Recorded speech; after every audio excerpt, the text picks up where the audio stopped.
I think that some guys do find enjoyment also in giving her money and she's going out and spending it and up in her style and okay, yeah, I'm up in this bitch. I think so, but it's only temporary. It doesn't last long. Okay. There's a couple unicorns. You know what I mean? Yeah, that's probably true that it doesn't. But it just last doesn't long. last long. There's no longevity in it. So you gotta like enjoy these bags while you can, because next week they'll be on the floor of 42C, and you'll be in your apartment with no closet for your Chanel bags, and you got 10 Chanels and a Birkin, and them shits are on the floor. Like They are. you know what I mean? You don't even have a shoe closet. On the real. You don't even have a shoe closet. Yeah, so like, you're putting your shoes under your She bed. is selling one bag at a time. Dare you put a for that monthly $5,000 rent. pair of shoes under your bed? The audacity. If she even has under the bed space. Most of them don't have under the bed space. Mattress on the floor ass. Women here tend to fumble the bag often with the fellas because of their masculinity. And that arises when they feel like money comes in the form of power, right? You know, they say like money, power, respect is the key to life. Women are not supposed to operate in that space. And so when we start to get money, we start to feel power because like, ooh, I'm getting him to give me this. And really it's not. It's really him being like, I want to give you this. You know what I mean?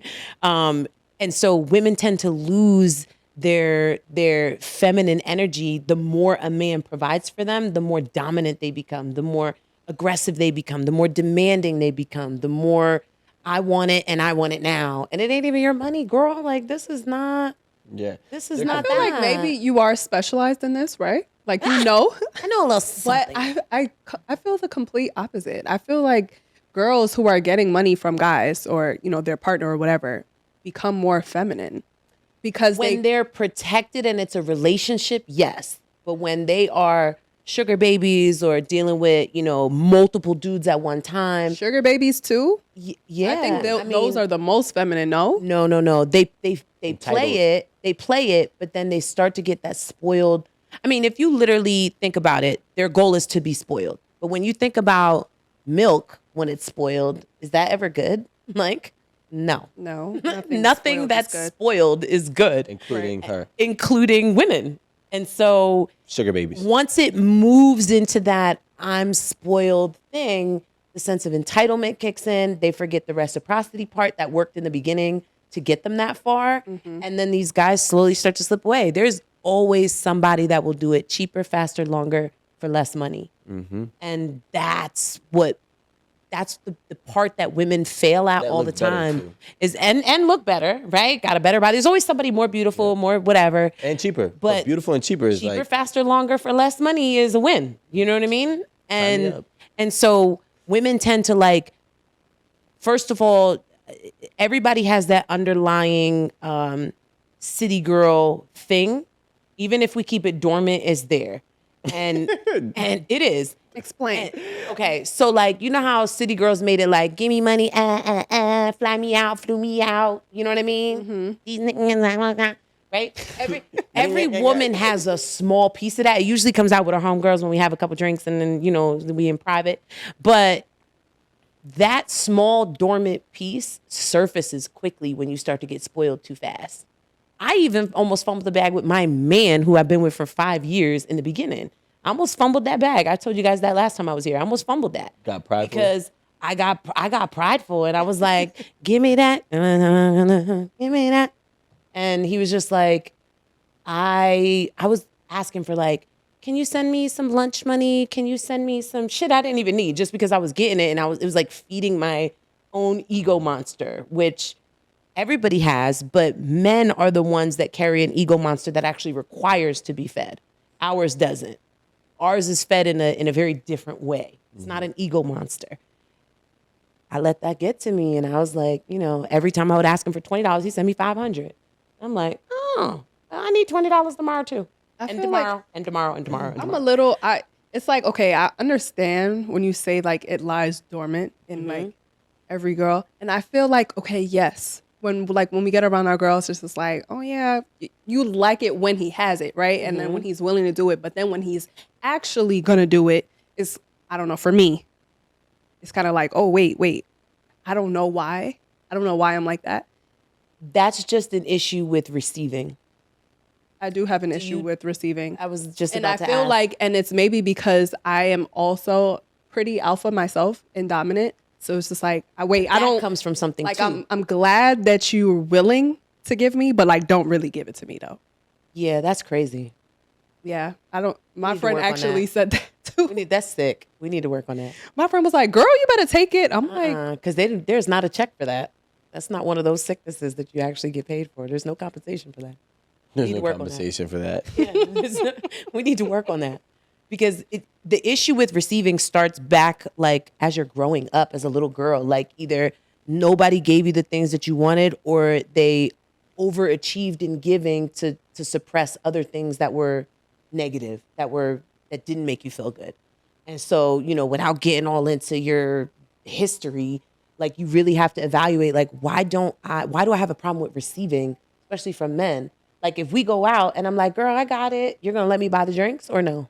"No, I will." You will, right? Yeah. So and then like the check comes and I'm like, no, girl, I got it. This one's on me. Are you gonna let me take the check? It was just your second time or your first time? So we're out and we're having a good time. Drinks come. I'm like, girl, I got it. You want a drink? Yeah, sure. I get you a drink. You're gonna let me buy it. Then we order some appetizers and some dinner, and the check comes. I'm like, girl, I got it. Okay, then no, then I'm gonna have that.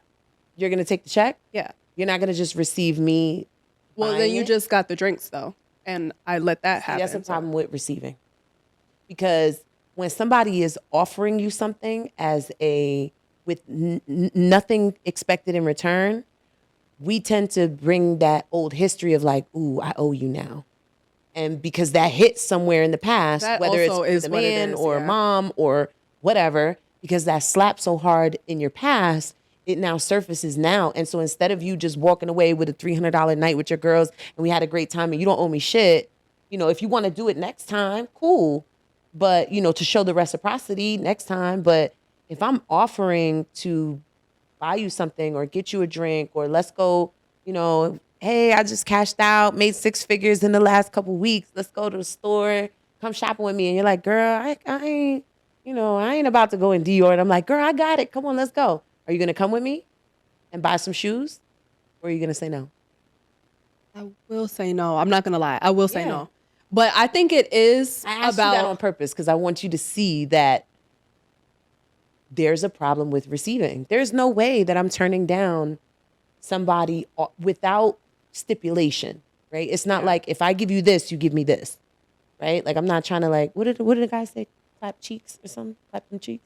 That's what they say? Maybe. You know what they say. You know what they say. You know. I think it is the problem of like owing someone something. Yeah, but and that's it is an how I grew up. internalized problem. Yeah, that is how I grew up though. Because my dad always told me, don't let no man like. Yeah, no. Daddy Don't let- messed you yeah. up. Well, no, because most men, it doesn't matter. Most men, you will become indebted to the more you accept from. It doesn't matter how you I feel, think so what you as well. think, what you believe. Most men. Not if you're showing the reciprocity. But the thing is, the only okay. You now, only I become wanna- indebted I wanna- when you keep taking. No. I'm saying, if you're showing the reciprocity, yes. But the problem is, which I think is being misunderstood, is that you have to understand that 90% of men, this is a RICO stat, have a problem receiving themselves. So because we have a problem receiving, Definitely. we continue to give without the expectations of receiving because we're so used to suppressing receiving. I don't disagree with that. So then internalizing this all, you are in debt to us, but we don't fault you for it because we're the ones actually doing it. No, you do fault. It just comes out a lot later and I'm in just a saying, different we don't- emotional way. We don't fault you for it. But when we then bring it up, however long it gets built up, it comes off as an explosion, but it's not saying that you owe me. It's just more so that we feel like you're ungrateful. Yeah, that's because the lack of reciprocity. Well, it's not the lack of If reciprocity. the reciprocity was there, that thing feeling is- of you're ungrateful would never exist. But the reciprocity gratitude is isn't. But the active thing the is, entire no. time. You have to understand the reciprocity is not in one shape and one form, right? So like a lot of men have a problem receiving. So it's easy for you to have a reciprocity or demonstrate reciprocity in maybe being more emotionally there for me. because I'm so fucked up from not being able to have an equal playing field that emotionally I'm fucked up. Like that's the thing that it really takes a hit to. So that's the only thing that you can kind of fix, or not really fix, but aid. Now the problem is, once that man starts to figure that out, that is no longer of the same value to him. Mm-hmm. So that's no longer of reciprocity. Well, like before it was, let's say like if I gave you $10,000 a month and you stroked my ego and made me feel like the man, okay? But really that's only coming from a simple fact that I've been insecure. Mm-hmm. Now a man finally becomes secure, right? And himself, he does his own work. Maybe he goes to therapy, reads a couple self-help books, whatever. He finds himself. Now I'm a secure man. You, what I valued that $10,000 for your reciprocity has now diminished. It's just shifted. It hasn't diminished. Well, and the problem is, as we grow, we forget to continue to stay up on top of our partner's love language. See, most men, they have a hard time receiving things from women. They don't have a hard time receiving the two love languages that hit the most, which is quality time and acts of service. Usually physical touch is in there somewhere because men like to be touched, right? But it's typically acts of service and quality time.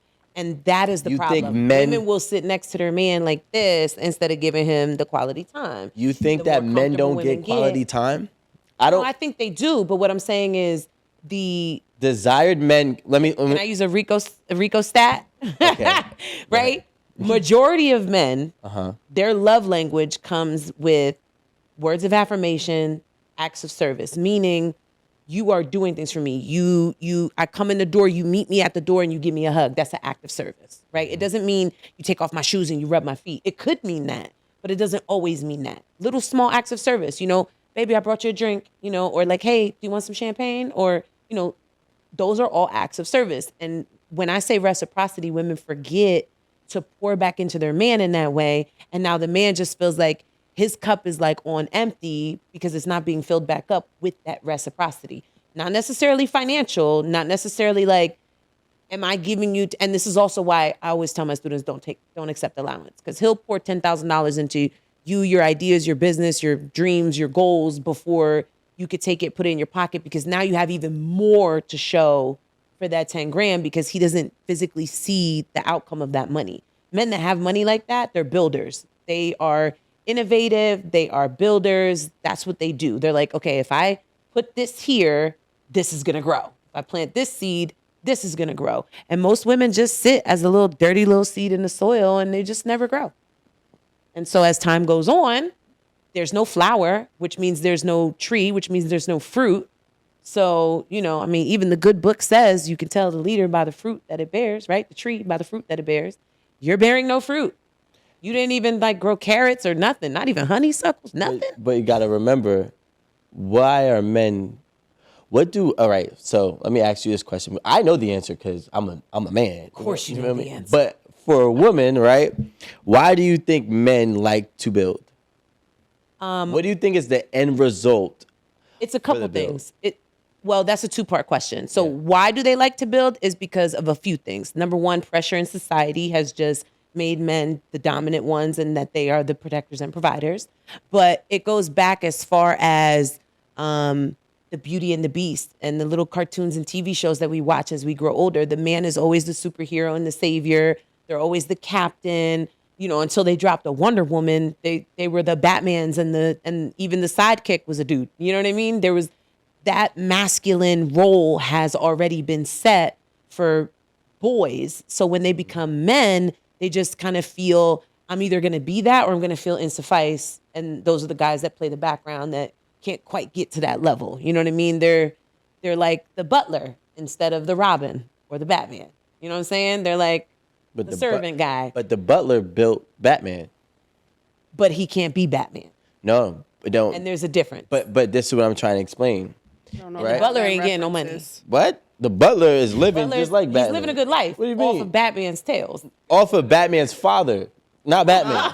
Now we getting really into the story for real. But because Because I don't know Batman. and mind you, out of all my superheroes growing up, not mine, out of all these superheroes, Batman was my favorite. Like, I ain't like all the fake shit, Superman flying in the air. Fuck all So that being said, that's to answer your question, that's where it comes from. It comes from the grooming of entertainment industry. It comes from the grooming of just men always being shown that they lead and they're masculine and they take the ranks and they're supposed to be this superhero.